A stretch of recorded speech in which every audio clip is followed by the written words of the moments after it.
going to give the themes from that paper, which is the way I can talk best. So I'm relieved that I don't have to compete with that magnificent performance we just heard. I'm speaking about the wholeness of the individual and what the relationship of that individual wholeness is to peace.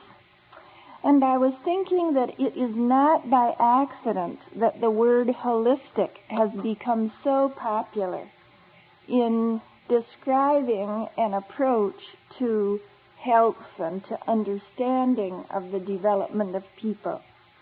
In fact, it is so popular that now it's hard to know exactly what it means sometimes. And for that reason, many people have dismissed it as meaningless, while for other people it's a great rallying cry. It's assumed to mean all good things. Well, to me, holism is both a longing and a fact. It's this kind of a longing. It's the longing of people to be united within themselves, to feel connected, to feel harmony, to feel whole.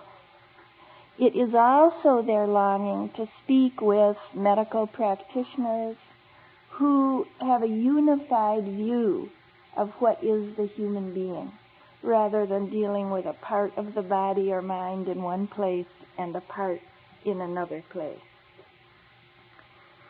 It is also a fact, because all the healing sciences are showing us there is very vast, complex, intricate interrelatedness between all the systems of the mind and body. There are no generation of people studying health who have ever had so much information about the interdependence of all the systems of our body and our mind. Never before has this been so completely understood.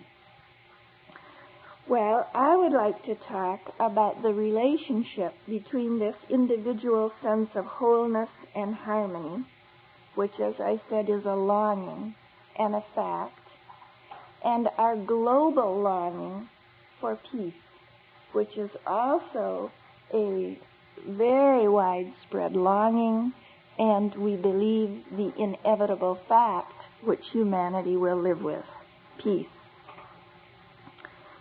In order to do that, I think we need to look at what are the varieties of problems that come from individuals who are disunited within themselves. I heard one Baha'i speaker say it very well, referring to emotional health, which I will generally refer to because that's my background. He said, how many times have you wanted one thing, thought something different, and done something different from either of those two? You desire, you think, and you act in different directions. And this is an easy way for us to look at three dimensions of the human personality that are often disunited and from which emotional disorder arises. Now, in a brief talk like this, I cannot do justice to really explaining in depth what I mean, but I'll try to give you the gist of it, and perhaps you'd like to ask questions afterwards.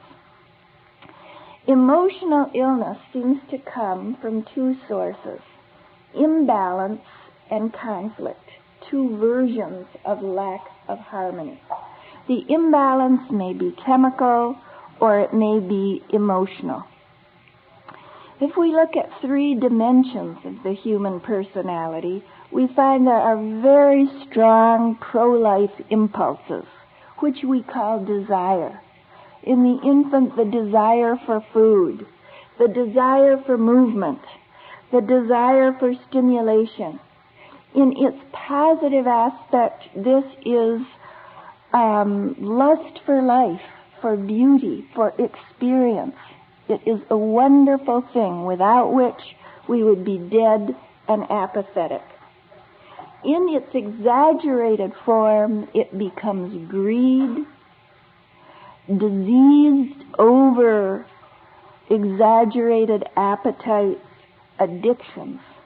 It becomes something ugly when it's expressed immoderately. Another aspect of the human personality, the thinking ability. They have measured thought process in very young infants. They begin to fix with their eyes on certain objects, study them, gradually recognize them, show pleasure when they see something familiar. From earliest infancy, the sign of that strong longing to know is born. In its positive form, it is a quest for knowledge, for understanding. It becomes the greatest strength in the individual human being to pursue the course of his life, and in the culture collectively to be the builder of civilization. In its negative aspects, and we are all good at this, it becomes a source of the production of negative thoughts. I could do some right now. Will I give this talk properly? How much time do I have? Maybe they're already bored. In other words, we produce self-defeating, negative thinking for ourselves and against other people. Human beings have been offered as sacrifices on the altar of misbelief, disordered thoughts. So in the thinking capacity, man has this powerful tool towards insight, understanding, lifelong satisfaction and gratification, and has a potential for self-destruction and the production of ideologies which destroy other people. Finally, we have a drive for action. We do things. You remember the 1-year-old who drops her spoon and gets picked up and she drops it again. There is an impulse to behave in our environment, to do things. It sent people across the ocean to find the New World, even this cold part of the New World. It has sent us out in space. It produces all the activity which leads to the growth of civilization. This can also become disordered, diseased. You can have restless, ceaseless activity. I don't know if you've ever seen that kind of mother who can never rest and talk and enjoy her children because she, after does the dishes, she re-vacuums the rug, she goes and does something else. It's a driven kind of activity, especially common in businessmen who work in a highly competitive atmosphere until, in fact, the mode of their living is to live to work. And they are very driven, involuntary in the amount of work they do. In its most pathological expressions, we see terrorism and mass murderers. People who have been frustrated by something or other, who have a severe feeling of powerlessness, and so they act. They bomb something. They kill someone. Bizarre, twisted expression of this basically healthy urge to take an action. So if we look at these three dimensions of the human personality, we see that in balance, in moderation, each of them is strongly positive. In imbalance, in exaggeration, each of them becomes pathological. So too does conflict between them. We can think of ourselves. We may have an urge to do something, call a friend, express a feeling of affection, and then with our thinking begin to question ourselves. Will I be welcome? Will I be acceptable? Is this all right? Maybe it's too late. Until the negative thinking thwarts the desire to be giving. Or we may be so driven by action that our thinking becomes justification for poor choices. If I'm too busy and can't get anything done and someone asks me where the report was that was due last week, I can think of them as very unkind and very nasty in order to justify myself. So thinking, instead of enlightening my understanding of how to live, further blinds me from what I'm doing. You can get absolute paralysis in human beings when some of these personality aspects are in conflict.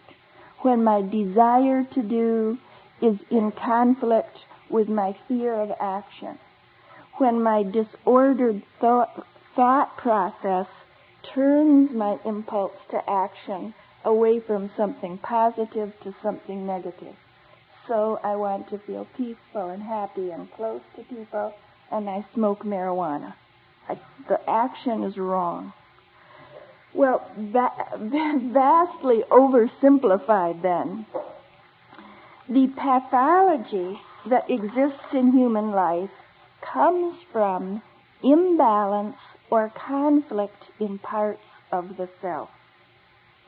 Now, if we look at the human infant, born with desire, longing, spirit, with a power to know, with a capacity to act, we see an infant which is extremely vulnerable, cannot survive on its own.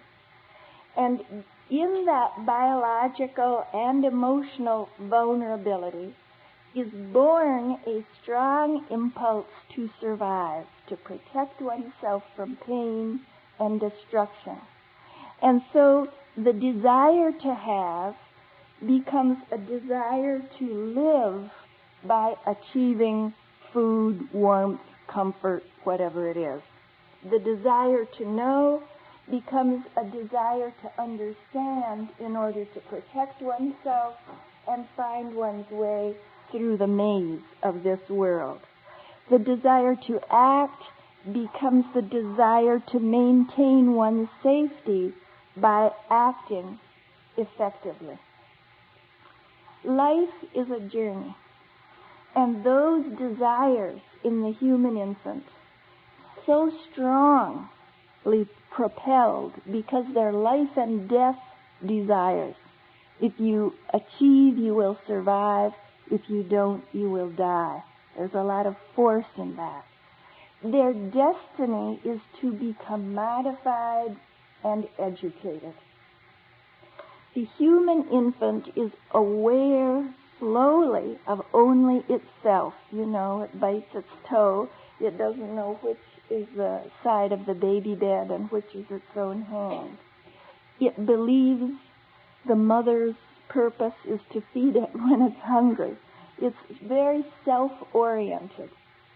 The journey of life is for that child in each of these three dimensions to overcome the limitation of being self-oriented, to be able to love others, not only desire for itself, to be able to understand what exists in reality, not simply find its way through in order to satisfy a craving, and finally to be able to act in a way that is constructive to society, not only for self-gratification. The natural school of life that transforms that infant from a self-centered being to a mature, capable individual with mastery, the natural course of that education is discomfort and pain. You have to learn to regulate your appetites. You have to learn to discipline your mind, to concentrate, to persevere when you are frustrated, or you will learn nothing. You have to learn to act sagely, not just on impulse. Imagine someone learning to play a violin. What control is required to perform that action? So that life actually is a succession of challenges some frustration is given. And if you respond to it constructively, you grow.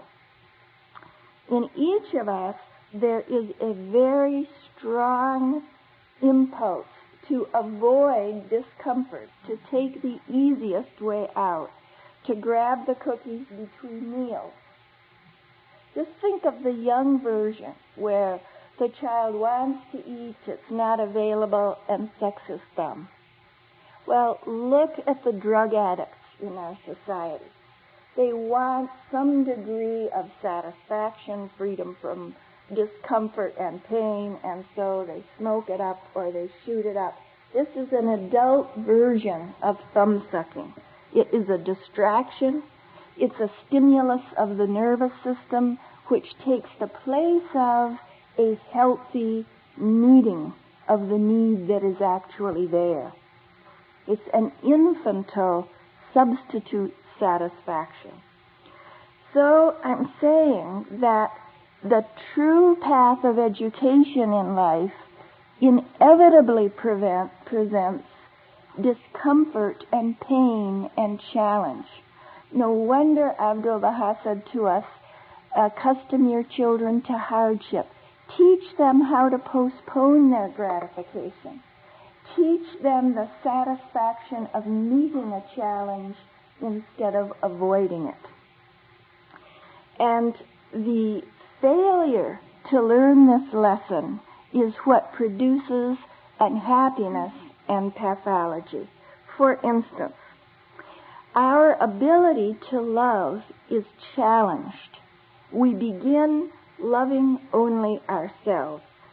If we fail to learn to be able to be deeply engaged in another, to care about that other person, in adulthood, we are narcissists. A narcissist cares for another person only in order to distract himself from boredom or to bring to herself some version of pleasure. Other people are objects.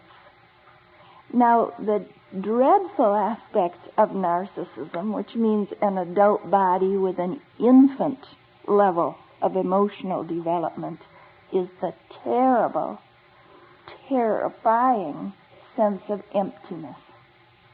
If you cannot deeply care for someone else, you live in emotional solitary confinement. It is terrible. And you begin to substitute sensation for the capacity to love. It can be excitement, gambling. It can be speed. It can be drugs. It can be earning a lot of money. You need danger and excitement because you can't escape isolation through love. The second capacity that is challenged is our capacity to know and understand. We are met with a constant series of problems from infancy on. We have to solve the problem of getting along in our family, of getting along with our teachers, of learning our profession, of founding a family, of working effectively in the world. When that challenge to solve problems is avoided because it's difficult or distressing or frustrating, we get that dead attitude of mind, which is compulsive thinking. In compulsive thinking, you think the same thing over and over. Carolyn was talking about women who are battered wives, and they think if only they could be nicer, it wouldn't happen. Utterly inappropriate thought, probably of a woman who at age 4 or 5 was told, if you're a good girl, I'll take care of you. So there she is, getting herself battered and thinking, well, maybe tomorrow, if I'm a good girl, it'll come out all right. A sterile thought pattern is inappropriately applied over and over again and doesn't solve problems at all.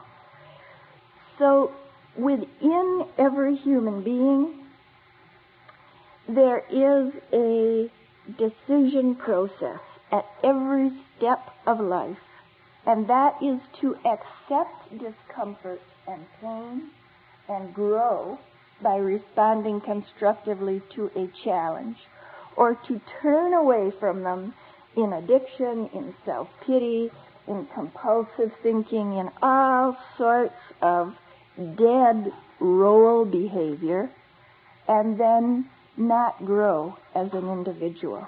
We are all affected by that choice daily. We all make one sometimes and the other times. And as we make these choices, we become either the raw material of war or the raw material for peace. And that's what I'd like to speak about now. Our individual imbalance, our inner conflicts, are related to the causes of war. The trials of each individual personality are related to the trials of the nations of the world. Because rampant nationalism, religious prejudice, disastrous economic competition, and racism are collective behaviors that rest on that human impulse to avoid growth, to avoid the challenge to love or to know. Now, I am not as naive as that sounds. I understand that there are social causes of war. There are competing ideologies. There are power blocks struggling for dominance in the world. There are manipulators of public opinion. But they require diseased individuals in order to operate. There's an interaction between the individual and the social process, very much like between an individual cell in the human body and all the processes of elimination and circulation. And I am talking about how we as individual cells become the cradle of either social pathology, which is war, or constructive social condition, which is peace. Now, this is the connection I see. One way of avoiding the problem of becoming a really developed and mature individual, to take that path from infancy, where we don't have a lot of intellectual or emotional individuality, and meet our challenges in such a way that we become a distinct individual. One way to avoid doing that is, when you are presented with a challenge, blame someone else. So if in the third grade I'm having trouble with spelling, I can blame the girl next to me who is always talking. I can blame the teacher who isn't good at teaching spelling. So I don't have a challenge. I have troublesome people in my world. And on a vaster scale, what is done with distressing frequency is to externalize the problem of evil. There is nothing wrong with me. What is wrong is other people. When this is done skillfully on a group basis, we call it racism. So that we know we can look at the conventional wisdom in racist societies. In the South, black people were bad. They were lazy. They were lustful. They were unreliable.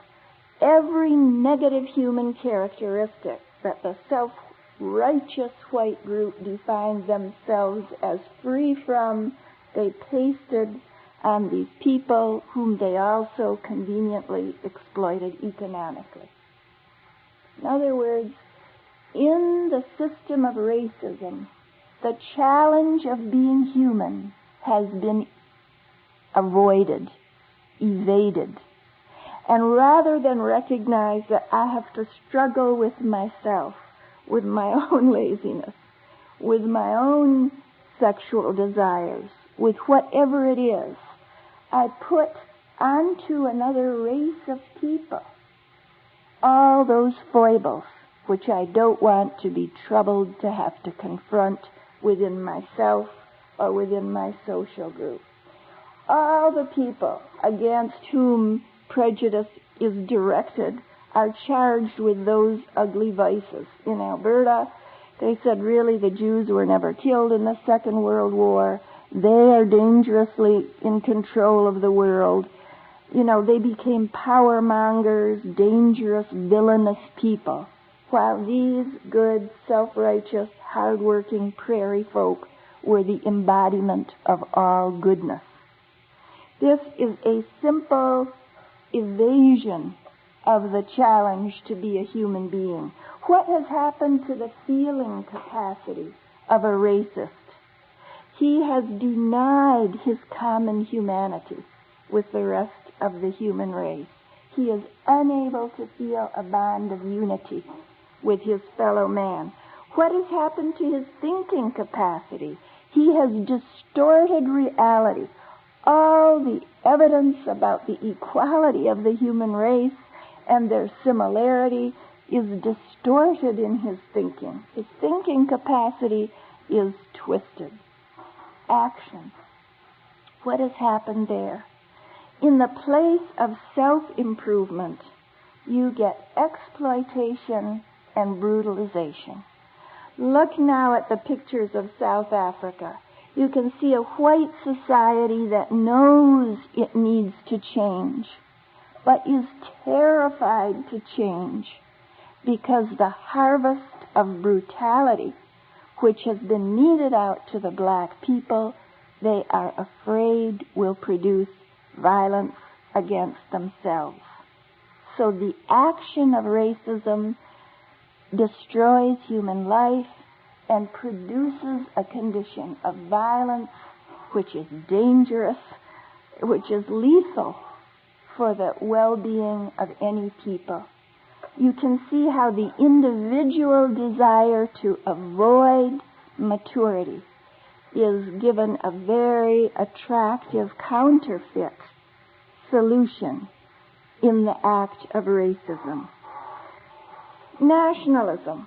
Well, one solution for the human infant and toddler who doesn't really want to face his own vulnerability and precariousness in this world is the expansion of his ego. Have you heard two children saying, "That's mine, that's mine"? And you hear a little older age, "I'm the best, my father's best, my car is best."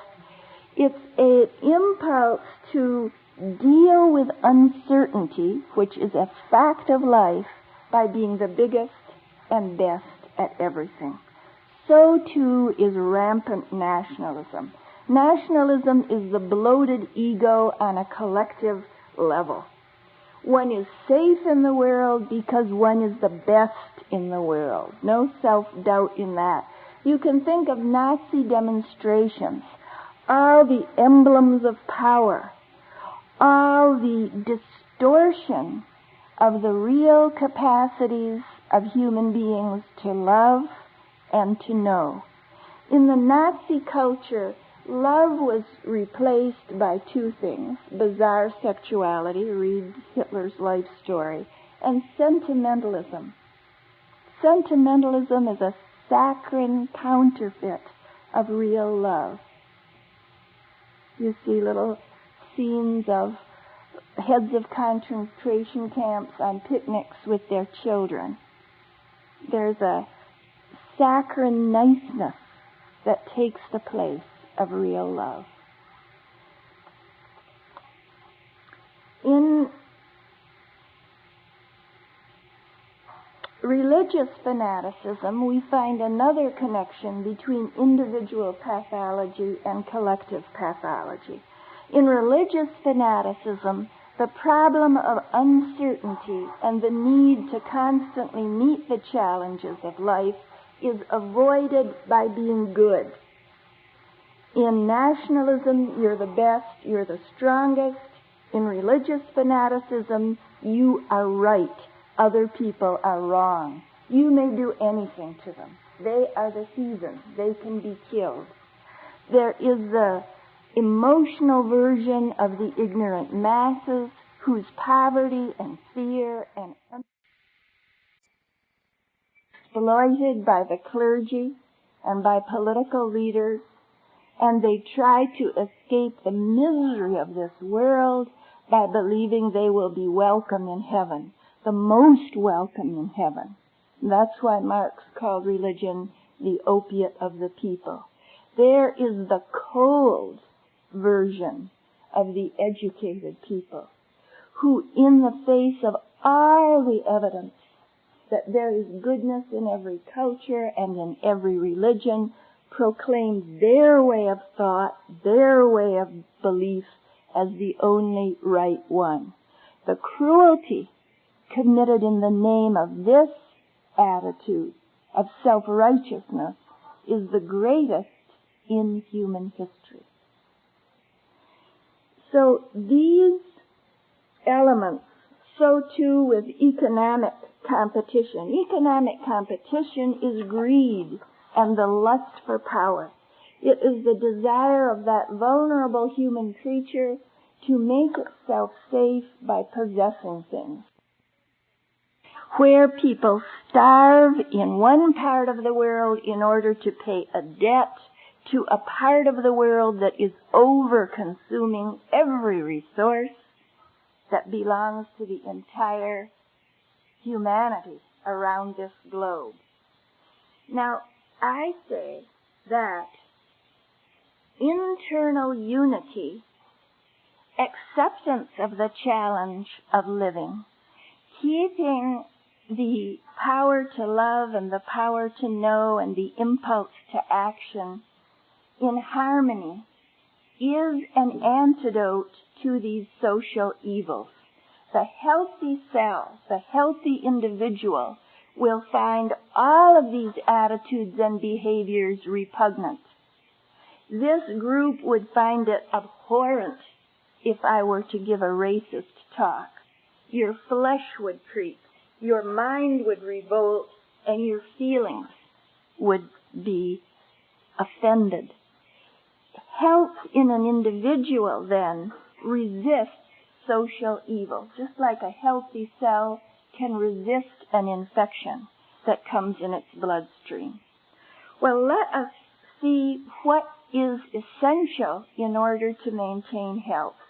I've been doing some new treatment lately with multiple personalities, and what is fascinating to see is that you can have individuals with fragmented personalities. Talk about disintegration and disunity and disharmony. These are distinct personalities. The means of treatment calls upon the controlling self that can direct all of those different aspects of personality. That is the human soul. The human soul can direct desire. Passion can become a passion for justice, for beauty, for knowledge, for service to humanity. The human soul directs the intellect. You can study medicine, education, architecture, or you can study how to distribute heroin in a city ghetto. It is your soul that directs the intellect in what it will study, what it will master. And finally, action. It is the human soul that is enkindled, as Mona was saying. When the spiritual reality is stimulated, people build cathedrals without writing their name on whichever arch. They sail the ocean. They overthrow the institution of slavery. The integrating power to make each of us whole is that human soul. It requires nurturance. It gets nurturance through reading the Word of God. The food of the body, we know, vegetables, grains, liquids. We have to take that in. We have to get rid of our waste. for the human soul, it requires vision and spiritual energy. Now, we ourselves, we are individuals living in a profoundly polluted system. The media flash to us racism, nationalism, narcissism, violence. We are bombarded with it. You are in a village in which poison gas is abroad in the streets. When you go out your door and inhale, it is in your lungs. Psychologically and spiritually, we live in toxic, polluted times. In order to be healthy, we have to filter it out, and we have to find pure oxygen. Pure oxygen for the human soul are spiritual teachings. To nurture our sense that humanity is one. To stimulate our ability to know the meaning of justice among people. We have to nurture the spiritual soul with exposure to spiritual energy and to a community of people who are practicing good practices. The question of war is facing all of us.